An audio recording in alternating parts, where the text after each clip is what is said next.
right, and welcome back to another episode of the Team Member Perspective podcast show. I'm your host, Colter, and I'm excited about today's episode. It's a little bit different than we've done in the past, but what I'm feeling is this is going to be a new norm. We're going to be doing a TMP coaches podcast panel today. So a special welcome to John Marshall, team member out of Utah, Jeremy Davis, team member out of Colorado, Megan Trevino, team member out of Texas, and Christian Bissesi, team member out of Virginia.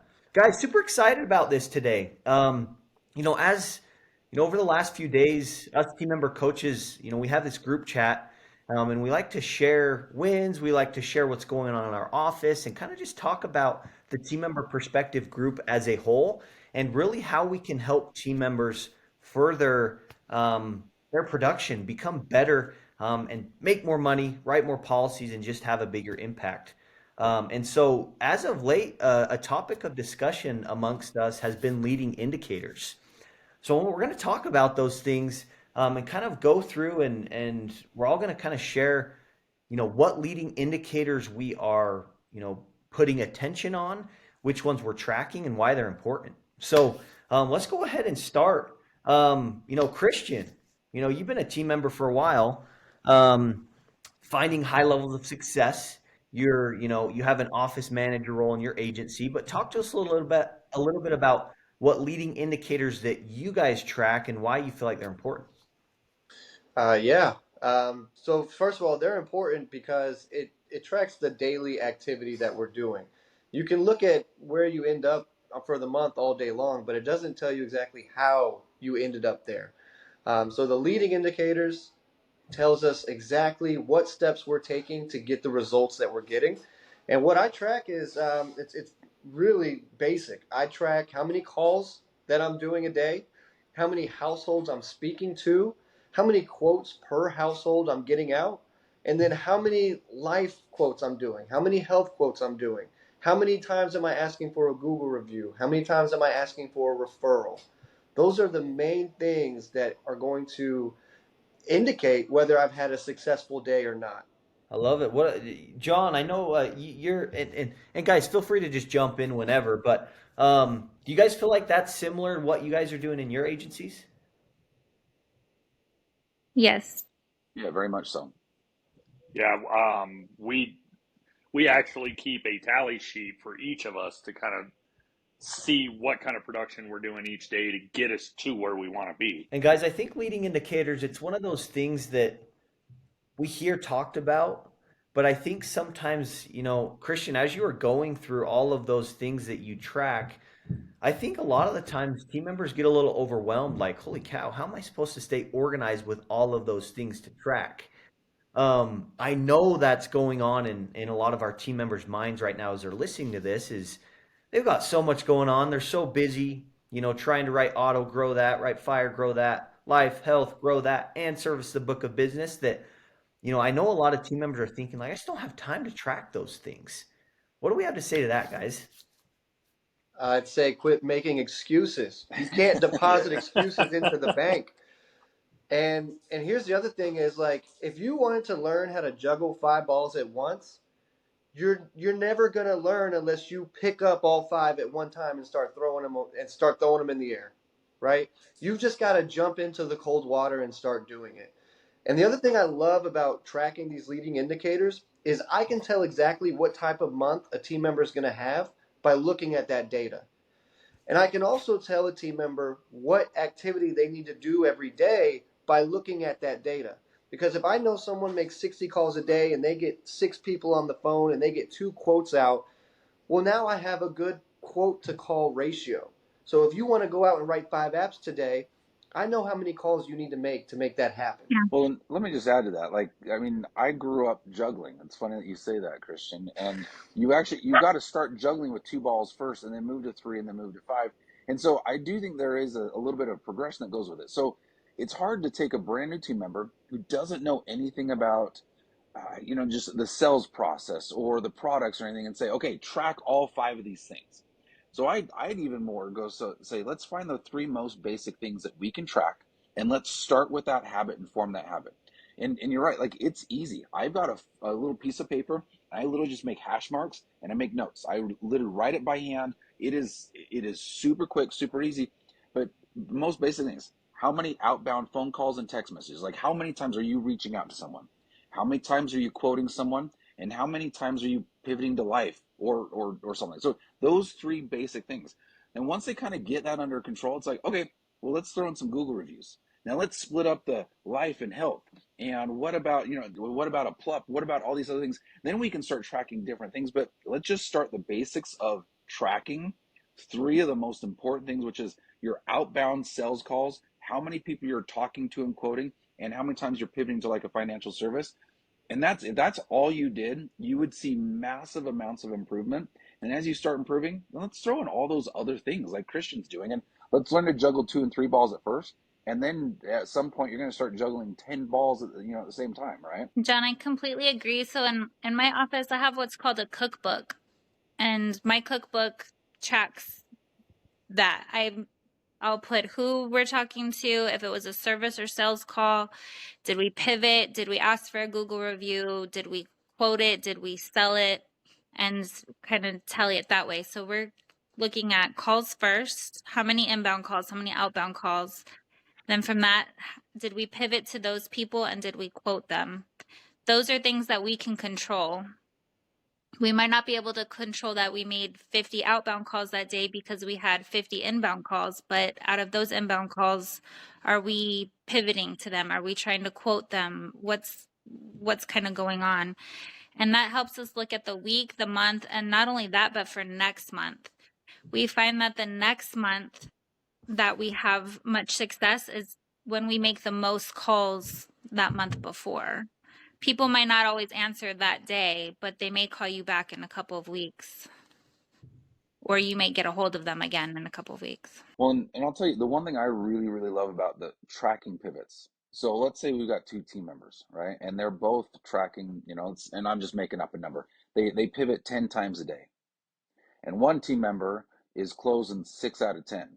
The other team member isn't closing any or closes 1 out of 10. You can now look and say they're both putting forth the same amount of effort.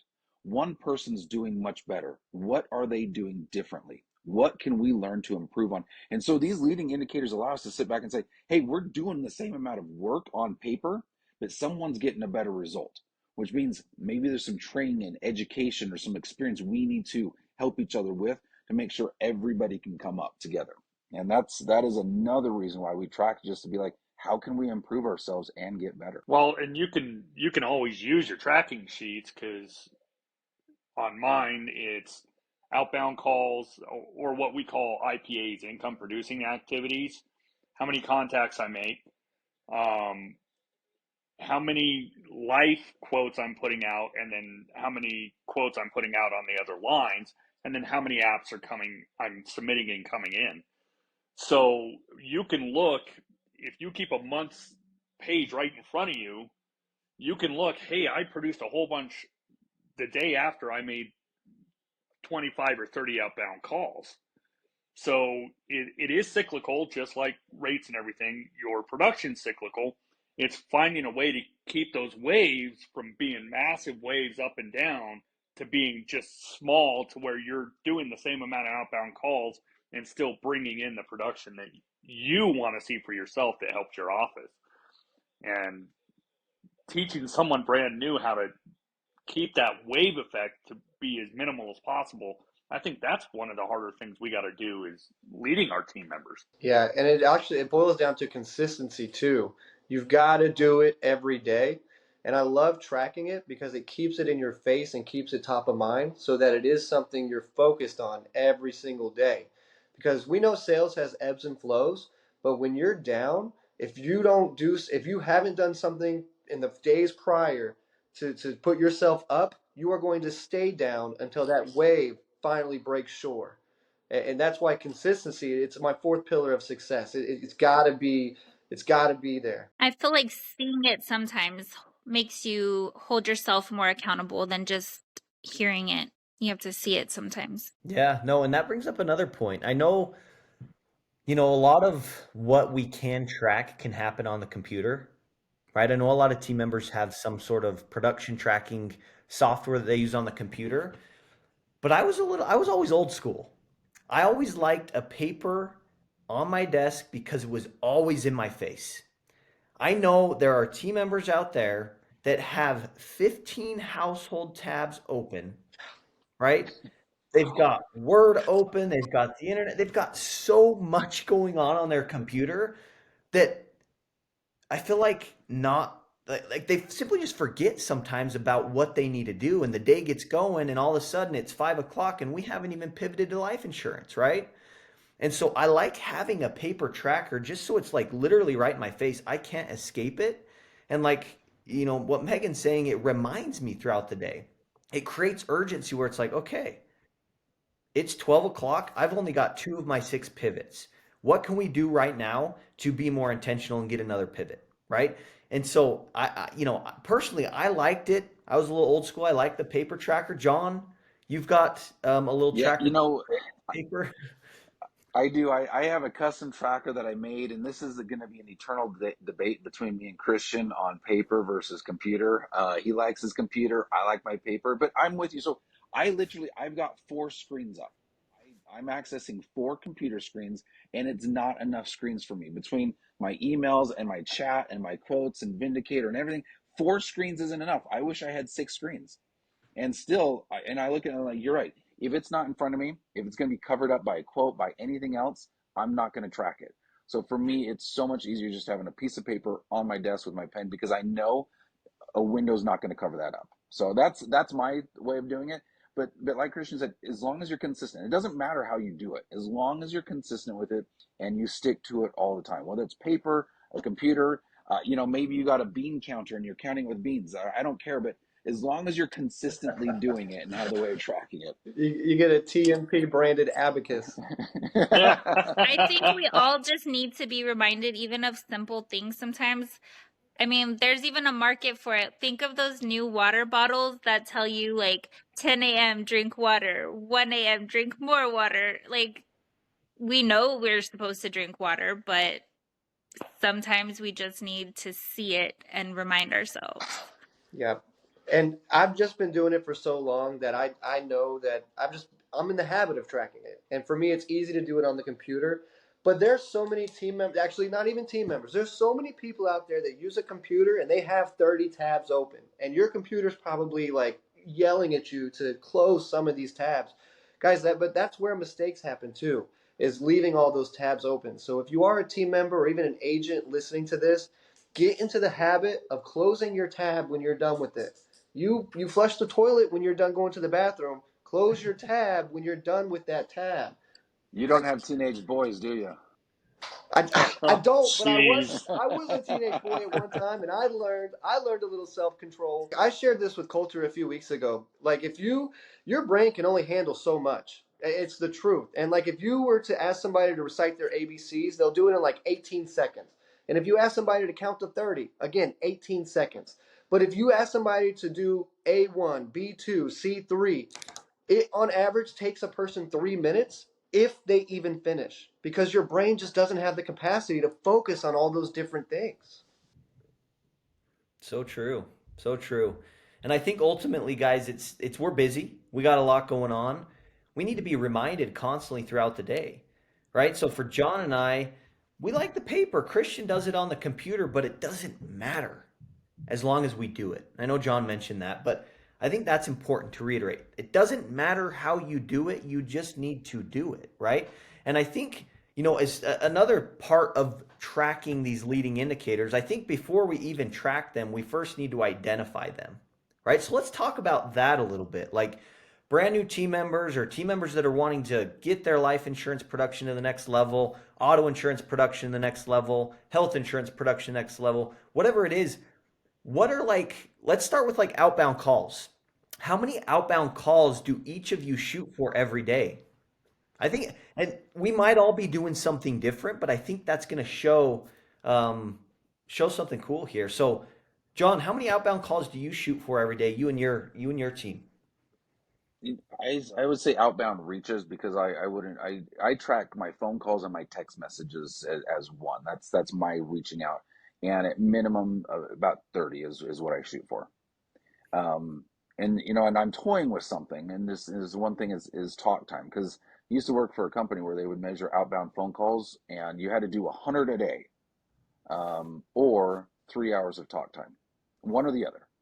They didn't care which one it was. And the way I look at it is like, if I make 5 phone calls and I talk for say 3 hours, that means I'm having some very productive relationship building phone calls that I know will go towards sales, lead towards sales. But yeah, as far as me, I'm at least 30 outbound reaches a day, with my role and what I'm currently doing. Yeah, and John, you actually just nailed it. It's not the amount of calls we're making, guys. It's how long are we on the phone? Because I have team members who make 100, over 100 calls a day, but each call is only 45 seconds long. Some of them less than that because they're not leaving voicemails. But then you have team members like myself who I'll come in, I want to make as many calls as possible, but that's not my goal. My goal is I want to spend 2 hours a day on the phone. So I can do that in 20 calls maybe, just depending. My goal is my job is not to make phone calls. My job is to talk to people about their insurance. So it is one thing to track outbound calls. That's activity, but it's more important to track how many hours are we on the phone. For me, when I was doing sales only, my goal was 60 calls a day, outbound calls, or at least contacts. So if I left them a voicemail and sent a text or an email, that was my goal. Now that I'm doing kind of more than just sales, I look at calls and talk time. So around 20 calls specifically for sales is my goal. I have more because I'm doing service calls too, but talk time is anywhere from 1 to 3 hours a day. You know, And that's not State Farm calls. I love that because I think sometimes us team members we get into like, oh yeah, leading indicators. Let's track our outbound calls, and team members are going to leave, after listening to this episode, and they're going to start tracking their calls, right? That we start almost kind of just getting into order taking and just checking boxes, like, oh yep, I hit my 50 calls, I'm good. But I love what you guys are talking about as far as talk time, right? Like, what's the end goal? Well, the end goal is that we produce more, right? But the first thing that we need to do to produce more is to call. That's why it's a leading indicator. It leads us to being in a position where, we're going to be able to talk to more people and sell more policies, right? Um, the other one Can I, can I is jump in just real quick? yeah, absolutely. So, so I was just going to make one little correction, because like I keep hearing, yeah, we want to produce more, we want to produce more, and I've kind of changed my mindset on that a little bit. My number one goal is to protect as many families and do what's in the best interest of our client, right? And I know that's what our end goal, but I have to consciously say that every single day and say, you know what, my goal is to protect families and do what's in their best interest. And that's really at the core of what we're trying to do. We're trying to take care of them, making sure that they're properly protected. And I mean, I remember, like, I think I have the record for the longest phone call in our office. It was like an hour and 45 minutes long. And my agent's like, holy crap, what did you guys talk about? I was like, everything, food, pickleball, like our families. He's like, did you get anything out of it? I was like, yeah, I got his 3 cars. I got a house. I got a PLUP, a PAP, and 2 life insurance policies. And we're friends on Be Real now, and on Facebook. And but he now looks like I'm not just his friend. I'm not just like his agent. That we're not just his agency that's taking care of him. He knows that there's someone that legitimately cares about him and is looking out for his best interest and doing what's in the best interest of him and his family. And that to me is really, that's where the passion lies, is we're doing what's the best thing for our clients, period. I love it. That's John, great if you insight. just a quick question, John. If you didn't get to know that customer so well and you didn't build that form, would you have gotten all those apps? Oh, heck no. Not at all. Heck no. On that note, I think John and I are a lot alike in that aspect, and kind of building those relationships. A lot of the customers I've had since I started in my office 5, 6 years ago. And because I have those long conversations with them, come back. And even if I don't close their auto right now, they remember me when it's their renewal, or they remember me when their mom's looking for insurance. And so this month alone, I've gotten over 25 referrals, 17 quoted. And just from having those conversations, I haven't closed all of them. Some people aren't eligible, some people are too expensive, but maybe they'll refer somebody because they had a good conversation with me. That's important. So awesome. I think it's so important to look at and kind of take a few steps back and really understand and remind ourselves what we do and why it's important. And I love that you brought that up, John, because it's so easy to get into like, we need to do this every day and do this and that, and we need to produce and do all of that, that it becomes a little hard to make it sustainable. That, looking at it in that way, like, look, I'm here to help people. I'm here to help people, right? I think that allows us to make this more sustainable, allows for more consistency to come um, as we do things, right? And so, another leading indicator you all mentioned was quotes, right? So let's talk about like P and C, right? Writing new auto business. Do you guys have like a certain amount of household quotes that you shoot for every day, or what does that look like for the P and C? Yeah, yeah, and it all boils down to closing ratio, which is why this data is so important. Um, I know that if I can close a household at 40% and I have a daily goal of closing two households, I need to quote five in order to reach my daily goal. And then I know that if I need to make 75 phone calls to reach five households, that's the number of calls I need to make a day to hit that goal. That's why all this data is so important. Um, that's personally my goal is two households a day. And so I know I need to quote, I need to talk to at least four or five people every day to make sure that I can hit my goals. And here's the thing: if you didn't track your numbers before this, you wouldn't know what those numbers actually are now. Like the Exactly. leading indicator to know your numbers is to track things, right? So yeah, you've got to track those numbers to know that if I call 10 people, I'll sell one household, or if I call 10 people, I'll sell three households.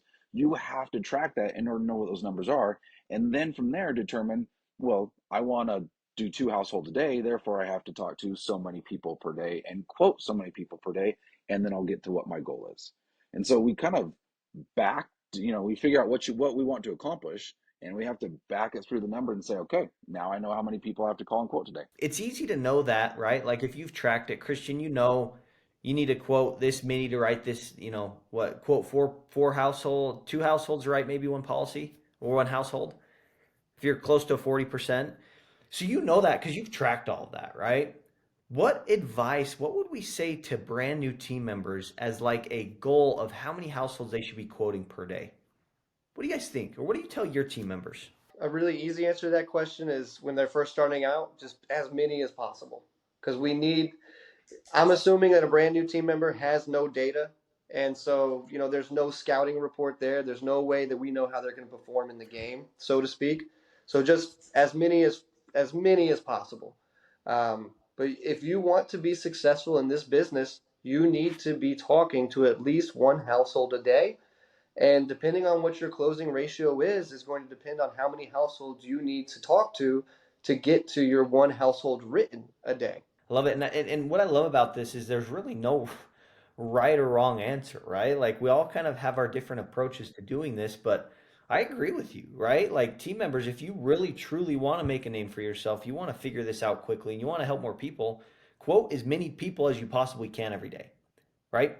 But I do think that having a goal, something that you can shoot for every day, allows direction, right? Allows you to know, okay, like this is where I'm headed, and allows kind of just to make sure that we're having the activity there that's going to produce the end result. I think, for new team members, five to 10 quotes a day, but like Christian said, like at least getting one and having one good conversation, because not only that, for new team members, especially if they have no insurance background, having at least one conversation a day is going to keep them practicing, and then they're going to get better, and then that next conversation is going to be easier, and it's just going to keep growing for them. Yeah.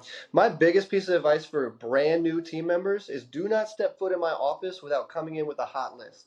You need 20 to 50 names of people you're going to call on the first couple of days that you can practice with. Your friends, family, people in different sports leagues that maybe you're in, whatever the case may be. Like, get out your contacts in your phone and reach out to those people. Let them know what you're doing now and ask them, hey, do you mind if I practice on you? all of your people who support you are going to say yes. And you'll mess around and write 80 apps your first month just doing that. I love it. Um, we're gonna have to do this again and do like a, where we can get leads, right? Because I think the warm market that we all have is something we overlook, we don't think about, and sometimes even some of us tenured team members kind of need to be reminded, like, oh my gosh, like what have I been doing, right? I know Megan, has found, you know, a lot of success with referrals, right? We're going to talk about those different finding efforts and where we can get more leads on a different episode. But I want to end with a few more things. The next thing is like financial service pivots. I know, when I was a team member, I was shooting for 6 pivots a day. I don't know why I chose 6. I think my agent came back from some meeting and he's like, "Hey, I was taught this 6 minutes thing," and I ran with it. I was like, "Okay." I then, from that point on, committed. I'm going to have 6 pivots to financial services every single day. And that changed things for me, guys. It allowed me to start to actually get consistent with those conversations. And, I started to sell more policies, help more people. So for me, it was 6, right? And if I was in a life insurance promotion, I would kind of go a little heavier on the life insurance, right? Maybe 4 life pivots and 2 health pivots. Or if we're in a health promotion, 4 health pivots, 2 life pivots. And then if we're not in any promotion at all, maybe I do 3 and 3. But that is how I was able to keep the life production and the health production consistent, without letting one of them kind of drop. But also making sure that, I had something that I could shoot for every day that allowed me to find that consistency. So, yeah, that's what I did. When I first started, I used 3 pennies. And I would come to work and I put 3 pennies on my desk, and I would not go home until I had moved each penny to the other side of the desk. And a penny was moved when I brought up financial services.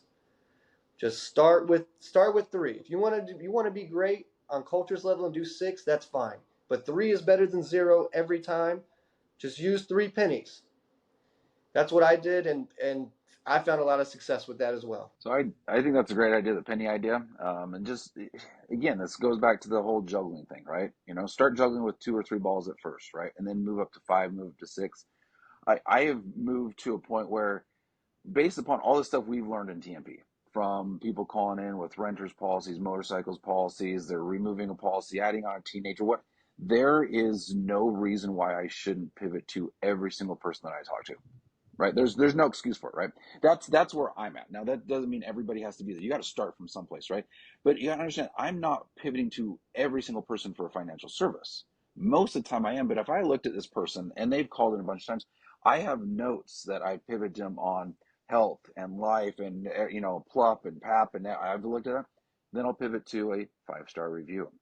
So even if I can't get a financial service, I'll find something to pivot to, or even if I've done all of that, I can still ask them for a referral. So I still include those things as pivots. If I'm asking them for something else, whether it's another service or it's a review or a referral, that to me is a pivot. And there is no reason why at least at where I'm at, where I shouldn't do that on every single phone call that I make or receive. That's kind of where I'm at right now. And John, I think for new team members, that's important to hear. Like, for new team members, like Colter said, there's so many different pivots. There's so many different metrics and things to worry about. So sometimes being new, it can be overwhelming. But if you just remind yourself, hey, have this conversation with them, do as much as we can, set the expectation for them for the onboarding appointment or a renewal appointment, and notate everything. It may take 2 or 3 times to go through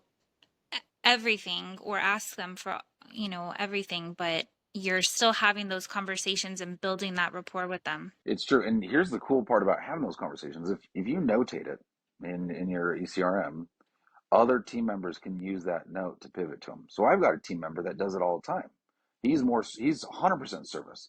But as he's just servicing a client that calls in, he's like, "Oh, it looks like you talked to John about life insurance. Did you have any questions? He's here. I can forward you right on over," and he connects them. And I've sold a lot of financial services because my other team member is pivoting off of my pivot, right?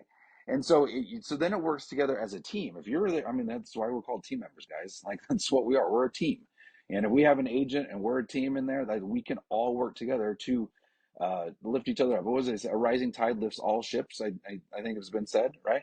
And so if we can help everybody else out in the office, and I do the same thing with my other team members. If someone calls in and I answer it, hey, it looks like you're working with, this team member on financial services. Would you like to talk to him? It's amazing at just making those notes what they can do. And sometimes I think it helps because the customer's hearing it from more than just you. If I call and I'm asking them 5 or 6 times, they're like, "Oh, Megan's calling me again. I know I need to do it, but if Colter calls in and tells them the exact same thing, he's like, oh, okay, now 2 people have told me." So we've kind of found success that way too. That's awesome, guys. And I think it just goes to show, like, take notes, make notes, right? Like, I think for our office for a long time, we were not good at that, but get good at it, right? We got good at it and it allowed for that to happen. It allowed for us to, maybe I pitched John, I think for our benefit too. Maybe I pitched John on life insurance to pay off his car and he's like, I'm not interested. And I note that. A year later, he buys a home. I can now pitch him life insurance to pay off the mortgage on the home. And I've sold policies to people that have told me no to one approach, but have told me yes to a different approach because life changes. But it allows us to be more strategic with our pivoting instead of, again, just checking boxes. Oh, yeah, I already talked to John about life insurance. Nah, not going to talk to him again, right? And so that helped me a little bit to just kind of offer coverage to people based on their situation. And sometimes they go with it, right? Which I love. So, That is one thing I want to just touch on real quick because you had just brought it up. Just because someone told you no back in the day doesn't mean they're never going to buy from you. Never stop pivoting. That's the biggest advice I can give to team members is just never stop pivoting. Make them tell you no until they die, basically. Right? Never stop pivoting. Even if you talked to this customer last week about life insurance and they told you no, just do it again. Do it again. Things change, and a lot of it is based off of their mood that they could be in, right? Maybe they're in a better mood this time. They'll be more receptive. Whatever the case may be, never stop pivoting. I love it. Always be pivoting. There we go. There we go. I like that. I like that. And the last thing I want to end on is a strategy and kind of a frame that John talked to us coaches about. And John, you'll have to. I'm gonna remind you this, and you're gonna know exactly what I'm talking about. But you said that, hey, I've got this, outreach goal, right? That is kind of the first tier. But then I've got a quote goal, and then I've got like a policy goal, right? Can you Yeah, walk us through yeah. that? Am I clear there? Well, yeah, no, no, yeah, you're right. So this actually came about by a buddy of mine who goes to Vegas or Mesquite and he gambles and he makes money most of the time he goes there. He generally pays for his trip every single time. And I asked him what his strategy was, and I'm like, wow, that is applicable to so many aspects of life. So he only plays blackjack and he lives by 3 rules. He goes in with $50, and if he loses his $50, he's done. If he's played for 2 hours, he's done. Doesn't matter if he's up or down. If he's been there for 2 hours at the table, he's done playing, and and then has to wait till the next day or several hours later before he plays again. Or if he hits, I think it's like $400 if I remember, $400 or $500 up, he's done. So he goes by 3 rules. If he loses the money, he's done. If he's played for a certain amount of time, he's done. And if he maxes out his money that he's put that level to, he's done. And I started looking at this from the standpoint of where what I'm doing. So I'm not the norm team member. I actually go out and knock doors, right? And I don't like knocking doors, but I sell insurance door to door, and it's very, very successful. But I don't like it, so I created rules so I can do it and enjoy it. So I will only knock for a maximum of 2 hours. Okay, I will quote 3 people, or I will write one household. That's it. If any one of those factors happens, I'm done knocking doors. I could literally go out there and knock on the very first door, sell them right on the bat, and I'm done knocking doors for the rest of the day. And it only took me 20 minutes to do. And so by doing that, I avoid burnout. Okay. And the same thing can apply while in the office. So let's go back to these leading indicators that we've been looking at, right? So let's say your talk time is 2 hours. You want to talk on the phone for 2 hours. Okay. You hit that goal, dude, take a break. Go grab a snack. Go for a little walk. Get some fresh air, right? Or what if your goal was to quote 4 people? Great, you quoted 4 people. Give yourself a little reward. Step away from the phone and tell your agent you're going for a little walk around the park. You're going to grab a drink, grab a snack, or you wrote a household. Take a moment to celebrate. Like, I think we get so ingrained in this go, go, go, go, go, go, go, that we don't take a moment to celebrate. So at our office, we've got a pool table that converts into a ping pong table. So we'll literally break out the pool table and play a game of pool after we sold a household or after something big happened, right? We actually, in our little waiting room, we got 2 massage chairs. Go sit in a massage chair for 5 or 10 minutes and take a little break and just relax and decompress. Like, we have to find a way to reward ourselves for accomplishing what our actual goals are. And I think that's very, very, very important, because otherwise, I see team members burn out. I feel the burnout sometimes. If I don't follow my rules that I have set for myself, I get burnt out. And so to me, that's really, really important to make sure that that we're successful and that we can just continue to go every single day. And I know we've gotten that feedback, like, how do you guys keep going? How do you keep that positive mindset? How do you do this day in and day out, every single day, day after day after day? And it's because I just set these certain guidelines and rules to make it so I don't feel that constant pressure where I have to perform 100%. I can perform 100% for 5 minutes and then be completely done.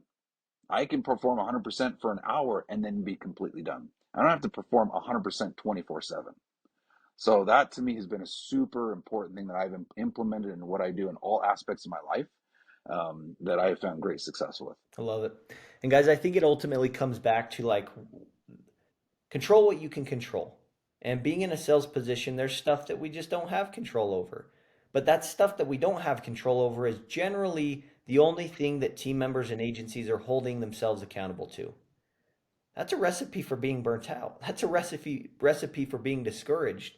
And so instead of defining success with the reaping, right, of the writing of the policies, let's define success with the sowing, of the pivoting, of the calls, right?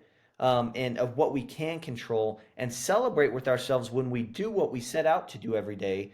And then as a byproduct, we're gonna sell, right? We're gonna produce. But it allows for us to set ourselves up in a way to where we can run this marathon, right? And guys, again, we're in a marathon, not a sprint, right? We got to train like we're in a marathon, not a sprint. We're not just going to book it the whole time, right? We've got to set a pace. But that's where I think consistency really comes, is understanding yourself, setting these leading indicators for yourself. And if you don't know what to put something. Start there, right? Just get going and find something of how you can be consistent. And then we can look back, if you've done it for 3 months, now we can start to see some trends and be a little bit more intentional with those leading indicators. But establish them, track them. All of the top performers, in the insurance space, really in any space in sales, are doing this, right? All of us are doing it. And so I would highly suggest you guys do it as well. So guys, this was awesome. Christian, Megan, John, Jeremy, his connection I think lost, but thank you guys for doing this. We're gonna have to do this again, and just hash out some of these different things. My thought is to have team members sending questions, and then us team member coaches, we can go through these questions and respond to them. I think it would be a lot of fun. So look forward to that, guys. But we appreciate you tuning in, and as always, reach out to us. We'd love to work with you and your teams and the team member perspective. Our goal is simple. It's to empower team members with the sales processes and sales strategies that are already working for team members across the country. You don't need to reinvent the wheel. And further develop our sales and communication skills so we can ultimately be more compelling in our conversations, write more policies, protect more people's financial futures, and find fulfillment in what we do. Appreciate all of you, and we will catch you next time.